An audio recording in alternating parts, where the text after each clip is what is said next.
When I was a kid, we had these traditions in our house, maybe strange traditions.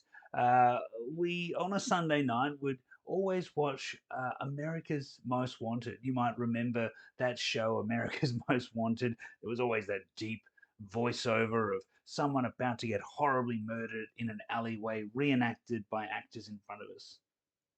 The other thing that we did every Sunday, or I had to do every Sunday, was to take out the rubbish. Now, inevitably, I'd forget about taking out the rubbish until after we'd watched America's Most Wanted. And as a 10-year-old, I would stand at that front door and open the door, and what would I see? Darkness.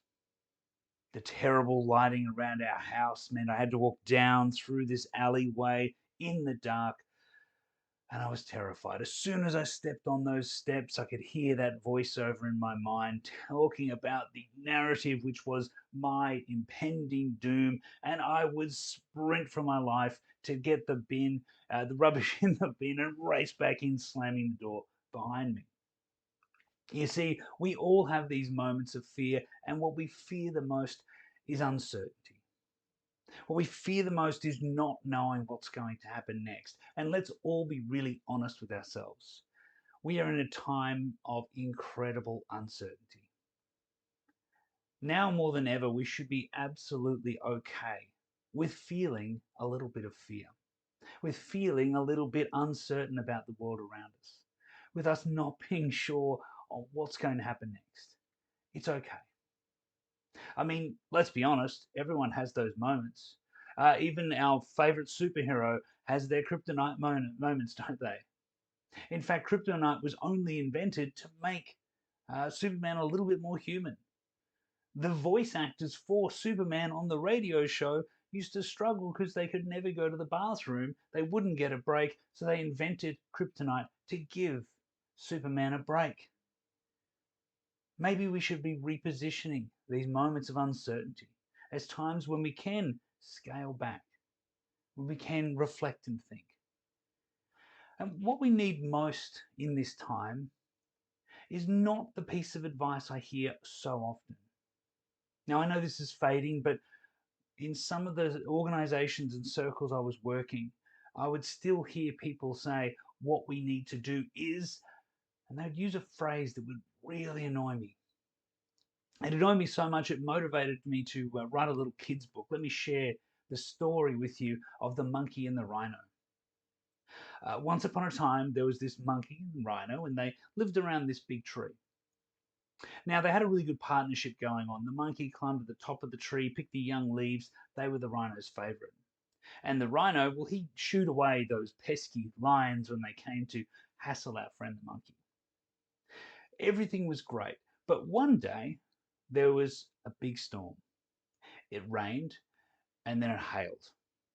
Hail belted down on our poor little friend, the monkey and the rhino. And after the storm had passed, the monkey lay there battered and bruised. He turned to his friend, the rhino, and said, Rhino, are you okay? And the rhino said, Yeah, I'm fine. The monkey said, But I'm really hurt. How come you're okay? What have I got to do? And the rhino said, Well, you've just got to toughen up and get thick skin, I guess. Hmm. The monkey thought about this, walked away, found some mud and clay, and put it on his arms and legs, baked in the sun. Thought, This is going to help. Uh, Now, unfortunately, he couldn't climb to the top of the tree anymore. He'd sort of muted that ability, but the rhino was fine. He thought, At least my friend's going to be safe. Unfortunately, when the next storm rolled in, the rain washed off much of the mud and the clay, and down came the hail, and our poor little monkey was again left battered and bruised. He pleaded with the rhino, Rhino, what am I going to do to get through this storm? And the rhino said, Look, you're just going to have to toughen up. Hmm.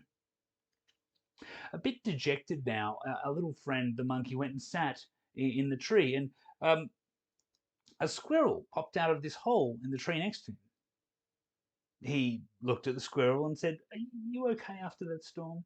The squirrel said, Yeah, I'm okay. The monkey said, But do you have thick skin? You don't look like you've got thick skin. Hmm. The squirrel laughed and said, Monkey, we can't all have thick skin. It doesn't work that way. We're all different, aren't we? And we're all going to get through these challenges in our own way. Let's find yours. With the help of his friend the squirrel, the monkey explored different options and then he worked it out. As the next storm rolled in, he walked over and sat underneath the belly of his friend the rhino and waited out the storm.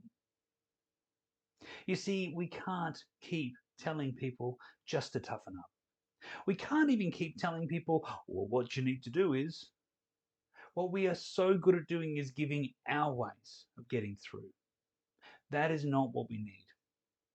What we need when we're in these moments of fear, what we need when we're feeling down and weak and like there's no hope, is we need others to be there to help us. It's in these times when we need to invest that time to understand each other. Invest time in building the relationships that we need to thrive. Humans as an animal are fat, weak, and slow compared to almost all other mammals on the planet, but in small groups, in small, tight knit, determined groups, we managed to take over the entire world. Yet in our times of weakness, we feel so alone. So, my challenge to you is, what will you do to help others through their moments of fear? To make sure they don't feel alone, and to help them find their path to thrive.